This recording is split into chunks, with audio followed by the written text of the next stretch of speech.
Sabi sa Psalm 118:29, sa 29 verses po yan eh. Ito yung huling verse sa chapter na yan.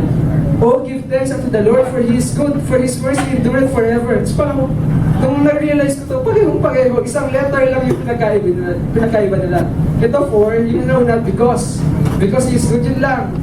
Tapos meron pa sa Psalm 136:3, sabi, oh, give thanks to the Lord of Lords. Yan, medyo na iba. Oh, give thanks to the Lord of Lords, for His mercy endureth forever. And lastly, sa 1 Chronicles 16:34, oh, give thanks unto the Lord, for He is good, for His mercy endureth forever. So napaisip ako, bakit ang dami? Ganun ba talaga kabuti si Lord? Na paulit-ulit sinasabi na He is good, and His mercy endures forever. So na-amaze ako kung gaano kadami sinabi sa Biblia na napakabuti ng Diyos na sinasamba natin. Amen po ba daw? So yun, kung meron tayong mabuting Diyos, nandun, syempre, yung pagpapalang nagmumula sa Kanya. At kapag nagkakatanggap tayo ng pagpapala, syempre, nandun yung thanksgiving and praise. Ang thanksgiving po at praise, ang pasasalamat at pagpupuri, palagi po yung magkasama. Palagi po yung magkabiya. Kapag nagpapasalamat ka sa isang tao, for example, binigyan ka ng something ng isang tao, kapag napag-usapan niyo yung tao, sasabihin mo, ay, binigyan na ako ng ganun. Ang bait na yan eh. Sobrang mapagbigay ng tao yan. So yun, kasama ng pasasalamat, yung papuri mo sa tao yun. Praise and thanksgiving always go together. You cannot praise God without also being thankful. So kung nagpapasalamat ka sa Panginoon, susunod yung labi mo, susunod doon yung lalabas na doon yung pagpupuri mo kay Lord. Meron akong isang kwento. Sige. Bibigay ako ng pangalan sa kwento natin para masaya. Ito para ma-realize natin kung sino yung giver of all good gifts. Meron dalawang magkaibigan. Ano kayo pangalan ng magkaibigan na yun?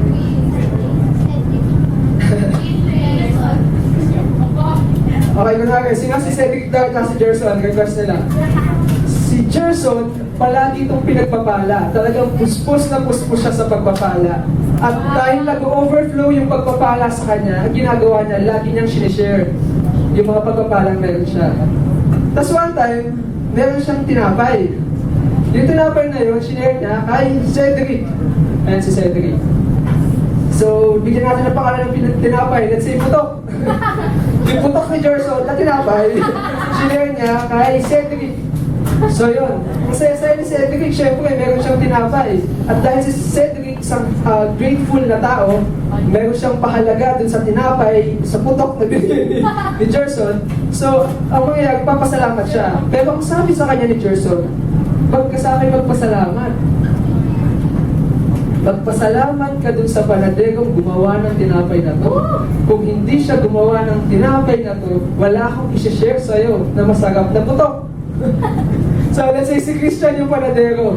So yun, since masunuring bata si Cedric, sabi ni Gerson kay Cedric, pumunta ka dun sa panadero, dun ka magpasalamat. Masunuring bata, punta siya dun sa panadero kay Christian.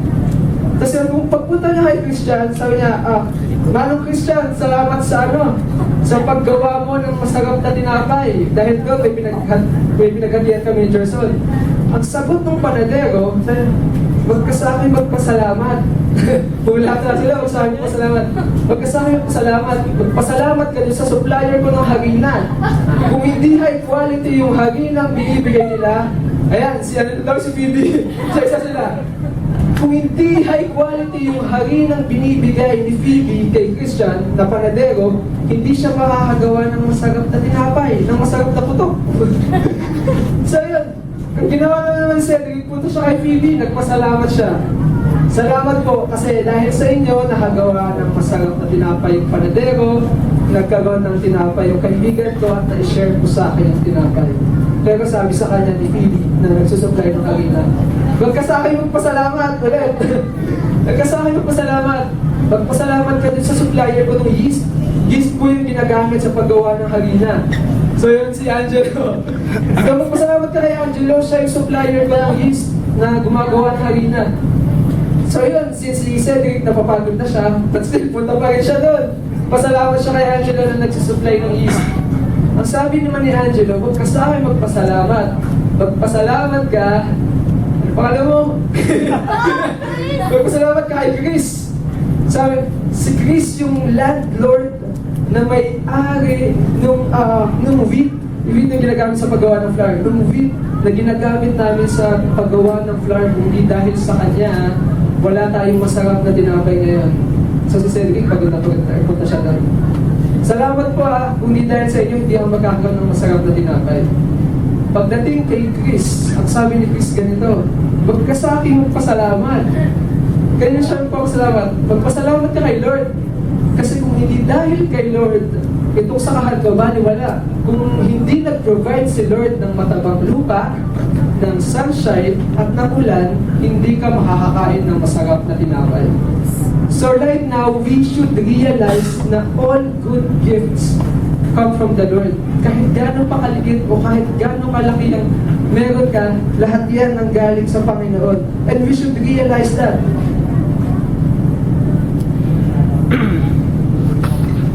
So yun, lahat ng mabubuting bagay na nangyayari kay Lord. Sabi nga sa James 1:17a, ito yan, every good gift and perfect gift is from above, and coming down from the Father of lights. So, tingnan mo yung suot mo ngayon.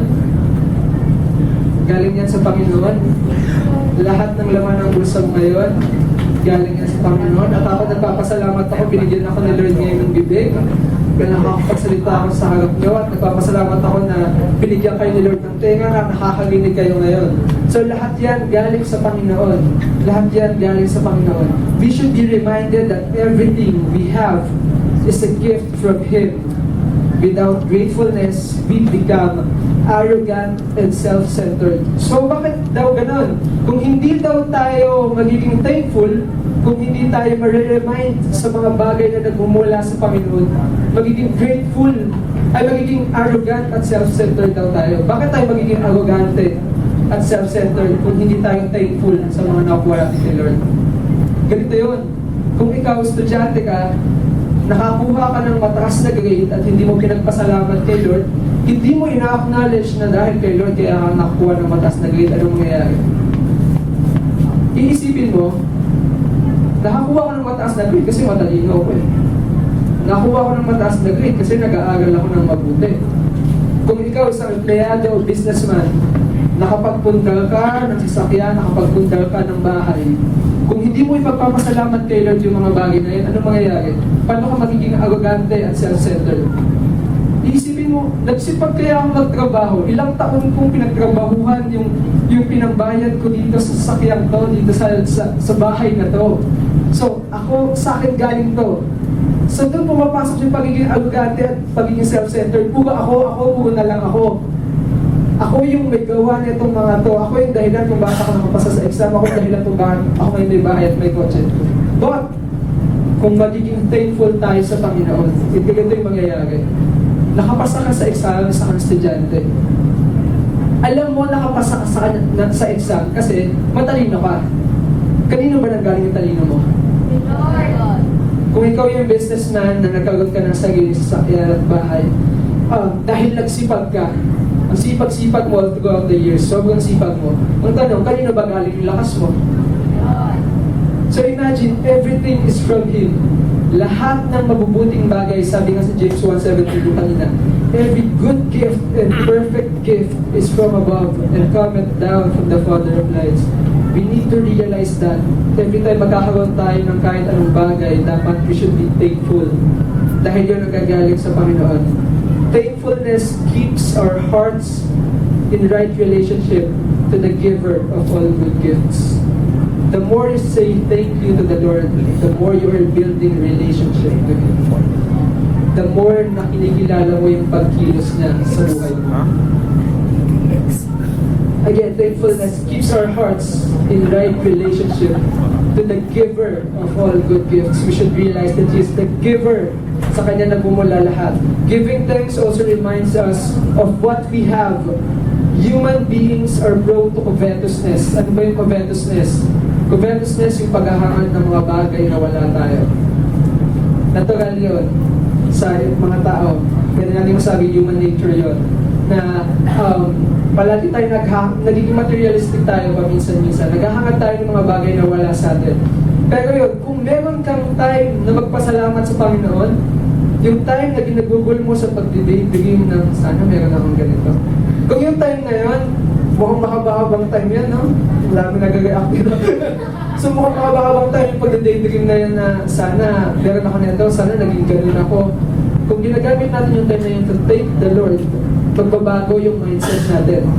Magbabago yung mindset natin, magiging positive tayo. Mag-iba yung way of thinking natin about life.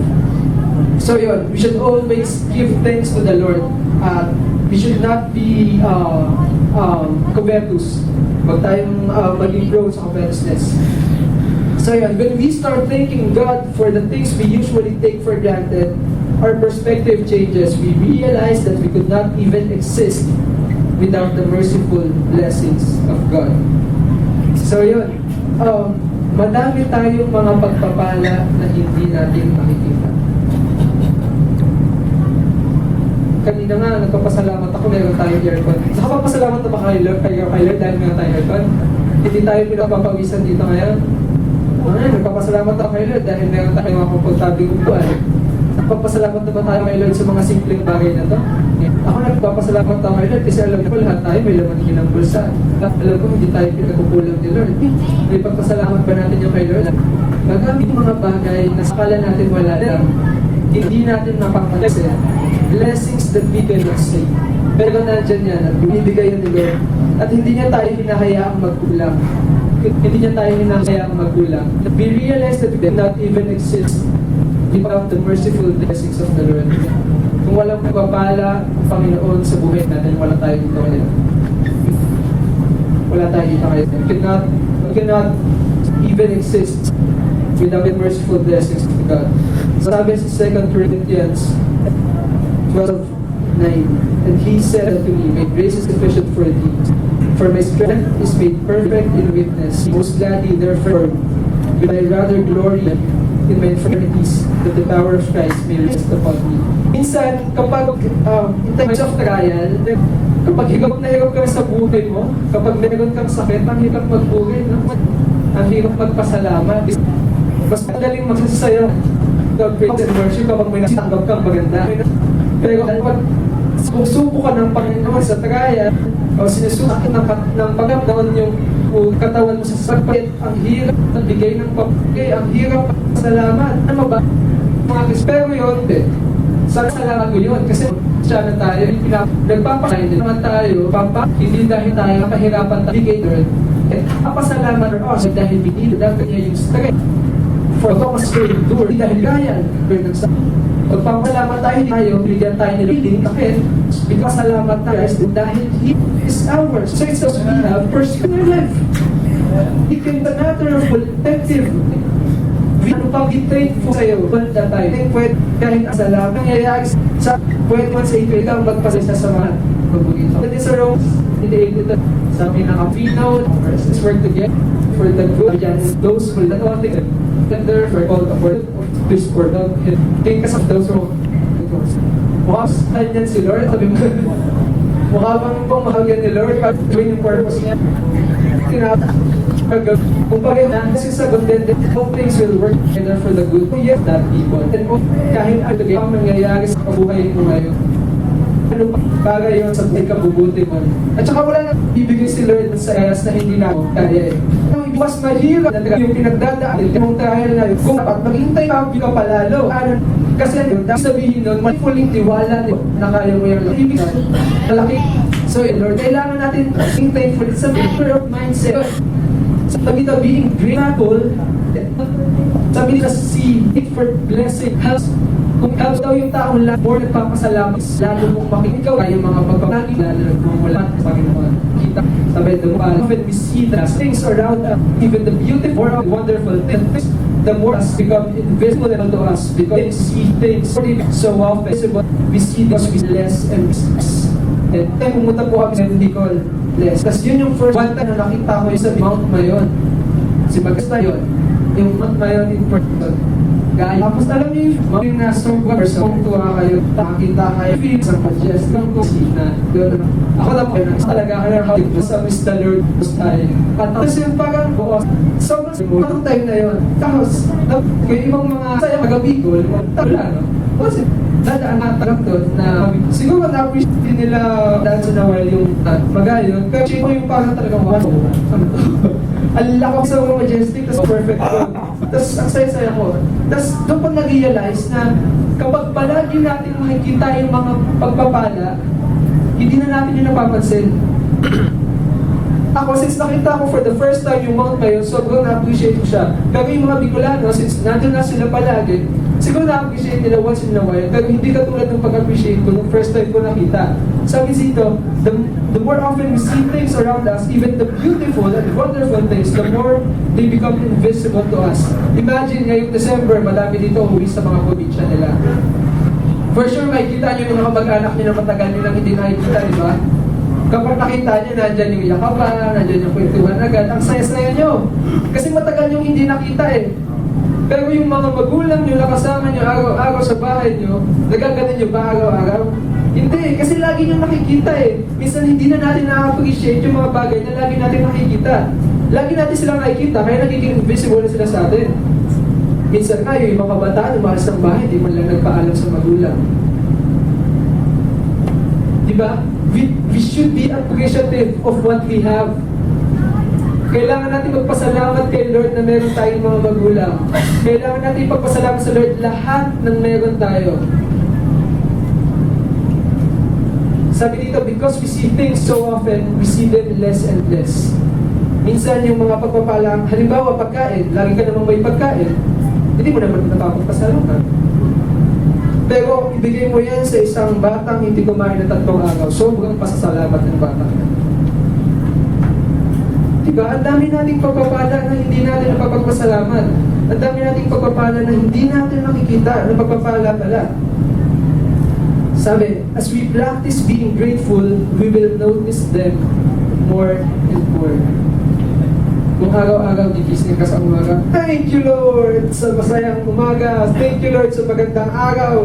Thank you Lord, hindi umuulan, makakapasok ako ngayon. Thank you Lord, wala akong sakit. Thank you Lord, thank you Lord. Mag-iiba yung mindset natin at mananotice natin lahat ng pagpapala na meron si Lord para sa atin. Sabi dito, giving thanks was an important part of the Israeli culture. Yung panahon pa lang po ng Old Testament, masyado na silang thankful kay Lord. Umaga at gabi, nagpapasalamat sila kay Lord. Ito napansin ko din to sa Psalm 92, 1-2. Nakita ko na sa isang, kasi po ang gamit ko ngayon, King James Version. Talagang naka-all caps yung first verse, sabi doon. It's a good thing to give thanks unto the Lord and to sing praises unto thy name, O Most High, to show forth thee thy loving kindness in the morning and thy faithfulness every night. So imagine nyo yung mga Israelites, araw at gabi, nagbibigay ng pasasalamat sa Panginoon. When people are not grateful, they tend to complain, and that isn't good for anyone. It's either thankful ka sa mga bagay na meron ka, o nagrereklamo ka sa mga bagay na wala ka. Alin tayo doon? Alin tayo doon? So, balik tayo sa kwento ng mga Israelites, nag-complain sila eh. Ito sa Numbers 11:1, sabi doon, and when the people complained, ito nag-complain sila about mana. Pastor, tulungan mo ako magkwento ng mana. So yun, ang pagkakaalam ko, ang mana ay bumabagsak mula sa langit, kasabay ng hamog, ng dew. Tapos pag bagsak niya sa langit, ang mukha niya ay parang seed na white and yellow. Tapos ang ginagawa din ng mga Israelites, kinakrush nila yung mana, ginagawa nilang powder, at yun yung kinakain nila araw-araw. For how many years? For about 40 years. Yun yung kinakain nila araw-araw. At sabi sa Bible, ang lasa daw ng mana ay parang fresh oil. Parang mantika o langis. Ganun yung lasa ng mana. So yun yung kinakain nila for about 40 years, araw-araw. Tapos ano ginawa ng mga Israelites? Sabi nila, dun sa Egypt nga dati, nakakakain kami ng isda, nakakain kami ng karne. Tapos inaano na si Moses, na bigyan mo naman kami ng karne, bigyan mo naman kami ng isda. Nagsasawa na kami sa mana. So yun, nag-complain sila sa biyayang binibigay sa kanila ni Lord. Pero kung tutusin, that's all they ever needed. Binibigay ni Lord yung yung kailangan nila. So sabi sa Numbers 11:1, and when the people complained, it displeased the Lord. Hindi natutuwa si Lord every time nag-complain tayo sa mga biyayang binibigay niya sa atin. It displeased the Lord, and the Lord heard it.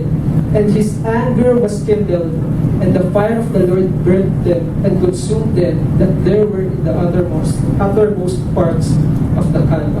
So meron ilang mga nasa bandang dulo ng camp na nasunog. So yun, hindi natutuwa si Lord every time meron tayong biyaya, tapos nagreklamo pa tayo. Natawag doon ingratitude. So we should always be thankful. We should always be thankful. Ayaw naman siguro natin magalit sa atin sa Lord, no? So yun, we should always be thankful. Sabi sa 1 Thessalonians 5:18, in everything, give thanks, for this is the will of God in Christ Jesus concerning you. In everything. Sa lahat ng bagay, magpasalamat tayo. Magpasalamat ka ngayon, katabi mo yung katabi mo. Hindi mo naman yung katabi mo. For sure, mahal ka niya katabi mo. So, magpasalamat ka kay Lord na yan yung katabi mo ngayon. So, yan in everything. Let's take this time para isipin natin, ano ba yung mga bagay na dapat nating ipagpasalamat? For sure, madami yan. For sure, madami yan. May share ako sa inyo. Ito, nangyari ito sa office mate ko. Medyo agnostic type siya, yung medyo hindi siya naniniwala kay Lord na gano'n. Tapos yun, agaw-agaw nagko-complain talaga siya. Kasi talagang reklamo mula pagpasok, kung paano siya nag-commute, paano siya na sa MRT, hanggang pagdating sa opisina, sa trabaho, reklamo. Tapos yun, challenge namin siya. Kasi palagi siya nagreklamo, ang ginawa ng isang office mate na Christian din, sinabihan siya, maglista ka, araw-araw, 3 pagpapala mula kay Lord na nakuha mo. Tapos ginawa niya, nag-isip muna siya. Sabi niya, parang wala siyang maisip. For the past few weeks, parang wala daw siyang maisip na pagpapalang binigay sa kanya ni Lord. Tapos yun, in-encourage pa rin namin siya, sige, try mo lang, sulat ka lang, 3 pagpapala, every day. Tapos yun, nagulat kami, after a week, kinamusta namin siya. Tapos yun, nagulat ako na, nung kinamusta ako na, nag-iba na yung perspective niya sa buhay. Since nagiging thankful na siya, alam niyo ba yung minimum na nailagay niya? Di ba, nag-require namin siya 3 per day? Ang minimum na nailagay niya sa isang araw, 7. Tapos meron pa mga times na maabot 15 to 20 yung blessings na natatanggap niya sa isang araw. Ganito yung nangyari. Dati, hindi talaga niya napapansin na binibless siya ni Lord. Pero simula nung dumating yung araw na nagpapasalamat siya sa mga pagpapala, lalo niyang welcome yung blessing sa buhay niya at lalo niyang makikita kung gaano pabuti si Lord sa buhay niya. So yun, punta tayo sa conclusion natin. Medyo matatapos na ako, pero medyo mahaba pa konti. So yun, conclusion. Why does God say it's good to give thanks? Bakit ba kailangan natin mag-give thanks sa Panginoon? Una, it honors Him. Kung gusto mong i-honor yung Creator mo, give thanks unto the Lord. Pangalawa, it refocuses our attention. Kung yung attention mo dati nasa ibang bagay na wala ka, pag nagsimula ka magpasalamat sa mga bagay na meron ka, mag-focus yung attention mo, magiging grateful ka, magiging positive yung buhay mo. Pangatlo, it releases us from anxiety. So yun, hindi ka kasi pwedeng maging bitter at thankful at the same time. Kung bitter ka, hindi ka magiging thankful. Kung thankful ka, hindi ka magiging bitter. So you choose. You choose. Pang-apat, it refreshes our relationship with Him. Lalo tayong nagiging close kay Lord. Pag lagi kang nagpapasalamat sa Kanya, lagi mo ina-acknowledge yung puspos na pagpapala niya sa iyo. At ulit, it reinforces our faith. Lalong tumitibay yung pananalig natin kay Lord when we are thankful to Him. So, how do we express our thanksgiving to God? Ito, meron akong testimony about this. Nangyari ito kailan lang, Pastor, pero ito ako kay Pastor. So, ito yung nangyari. Nakasakay ako sa isang bus. So, ako po, pag sumasakay po ako sa bus, nagko-commute lang po ako pa uwi, Palas Piñas. Nakasakay lang ako sa bus. Nasa may bintana. Tapos meron isang babaeng sumakay na napakaingay. Naka-earphones na ako, nagiginig ko pa siya, ang ingay niya. Parang hindi ko alam kung kumakanta pa siya o sumisigaw siya. Sa ingay niya talaga. Tapos ang daming bakanting upuan sa harapan ko. Hindi siya umupo. Umupo siya sa tabi ko. Tapos parang lalo ko na, ang ingay eh kasi kagagaling ko lang sa sisyon na nag-praise and worship ako, naka-earphones ako. So ginawa ko, nilaksa ko na lang yung earphones ko, endure. Endure ko ng buhay ito, ingay. So yun, nag-praise and worship ako. Tapos, ang nangyari ganito, napansin ko, parang siyang aligaga na may hinahanap siya sa bag niya na something. Na, noon na hindi ko pinansin. Tapos hanggang dumating na yung conductor, nagbayad na ako. Tapos yun, tinanggal ko yung sa earphones kasi nagbayad ako, baka may sabihin yung conductor. Tapos kinuha ko yung sukli ko. Nung siya na yung magbabayad, nalaman ko, nawawala pala yung pitaka niya. Tapos yun, galing po siyang CCF noon. So yun, Christian na siya. Nawawala yung pitaka niya. Tapos, since pinagpapala naman ako ni Lord at kiniklaim ko naman yun, yung ginawa ko, tinanong ko siya, magkano pa pamasahin mo ko uwi? Tapos yun, hindi na siya, hindi na siya aligaga. So, may sinabi siyang amount. Tapos ako po kasi, pag hindi ko nakuha yung sagot na gusto ko, ulitin ko yung tanong ko. Magkano ba pamasahin mo ko uwi? Kasi ang alam ko, sinabi niya na nung una na pamasahin niya lang sa bus. Eh malamang mag-guys, kaya nag-chip pa yun. Tapos sinabi ko sa kanya, magkano pamasahin mo pa uwi hanggang bahay? Tapos may sinabi siya mas malaking amount. Tapos yun, nung dumating na ulit yung conductor, so yun, nagbayad na siya, binigbayad niya yung planong binigay ko. Talagang punito niya sa conductor na sa akin galing yung pagpapala. Kasi talagang sa akin galing yung pamasahin niya. Tapos alam niyo kung ano sinabi niya din sa buong bus? Talagang thank you Lord, praise the Lord. Talagang nagsisisigaw siya dun sa bus. Tapos parang ako, ba itong ginagawa? Nakakahiya itong tao to. Ganun talaga yung feeling ko, medyo awkward yung feeling ko talagang praise the Lord siya ng praise the Lord sa loob ng bus to the point na nagtitinginan na yung ibang mga tao sa amin. Tapos may sinabi pa siyang iba na in-explain din niya na ang daming bakanting upuan dito ako umupo sa tabi mo kasi dito ako in-ordain ni Lord. Yun talaga yung term niya kasi taga-CCF yun eh. Siya, anong nangyayari may ordination na nagaganap sa upuan? Ganun yung feeling ko, bakit ganito yung nangyayari Lord? Ano to? Tapos yun, ang dami pa niyang sinabi hanggang sa nagkakwentuhan. Sabi pa niya, ang lakas pa rin ng boses niya nitong time na to. Sabi niya, Kuya, anong pangalan mo? Yung full name mo, isusulat kita sa journal ko. Journal, yun yung tawag nila sa devotion notebook natin. So yun, susulat niya daw yung pangalan ko sa devotion notebook. Papasalamat daw siya kay Lord, pag-pray niya daw ako. Tapos yung dami-dami niyang sinabi. Tapos umabot pa to the point na nalaman ko na worship leader din pala siya. Tapos tinanong niya ako, alam mo yung ocean? So, sabi niya, kanta tayo. Parang pabirto na ng pabirto yung mga nangyayari. So yun, pero natutuwa ako at that time, pero medyo awkward para sa akin. Kasi parang nananahimik ako, dahil nag-praise and worship ako sa isang tabi. Tapos biglang may tatabi sa akin, praise the Lord, gumagano'n talaga siya. Medyo, bata-bata pa yung mga 20, 21 years old. Nag-aagal pa siya. So yun, si Rain Domingo yung pangalan niya, friend ko siya sa Facebook, hanapin ko. So yun, nung time na yun, medyo awkward para sa akin. Pero, nung ginagawa ko tong message na ito, napaisip ako. Naisip ko na tama yung ginagawa niya. Sabi dito, how do we express our thanksgiving to God? By simply saying thank you, by singing, by living a godly life, yung pangapat, by praising Him in public. Nagawa na ba natin pugilin sa Lord in public? Yun yung isa sa mga ways kung paano natin pasasalamatan sa Lord, by praising Him in public. Ngayon sa opisina, pinapractice namin, meron din kasama isang office mate na Christian.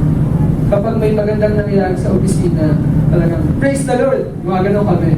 We praise Him in public, wala akong pakialam kahit mayroong ibang tao doon na hindi naman talaga Kristiyano or hindi talaga naniniwala. But we praise Him in public. And that's one thing that I want us to exercise. Minsan natutuwa ako pag kasabay kong umuwi yung ibang youth from Taguig. Ayan, nagiginig ko yan. We should praise Him, we should magnify His name in public. Kung tutuusin, sa simula, isipin parang medyo nakakahiya. Ang pagtitinginan ka ng mga tao, lahat ng atensyon natin sa iyo. Pero it's one way of saying our thank you to the giver of all good gifts. It's one way. Kaya yun, pwede ka maging grateful, pwede ka magpasalamat kay Lord. So yun, for our ministry time, let's all stand up. Let's all stand up. So yun, ito, babasahin ko yung mga verses na nagsasabi na we should praise the Lord in public places. Sabi sa Psalm 51:15, O Lord, open my lips, and my mouth shall go forth thy praise.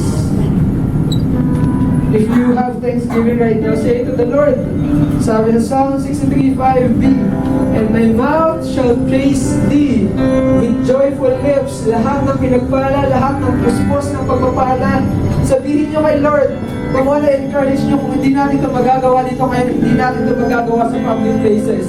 Hindi natin mapupuri si Lord sa mga lugar na madaming hindi Kristiyano. Kung hindi natin ito sisimulan ngayon, kung hindi mo sisimulan ngayon na purihin si Lord through your mouth, hindi mo ito magagawa in public places.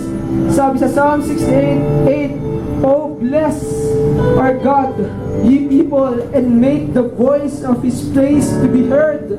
Come on, church!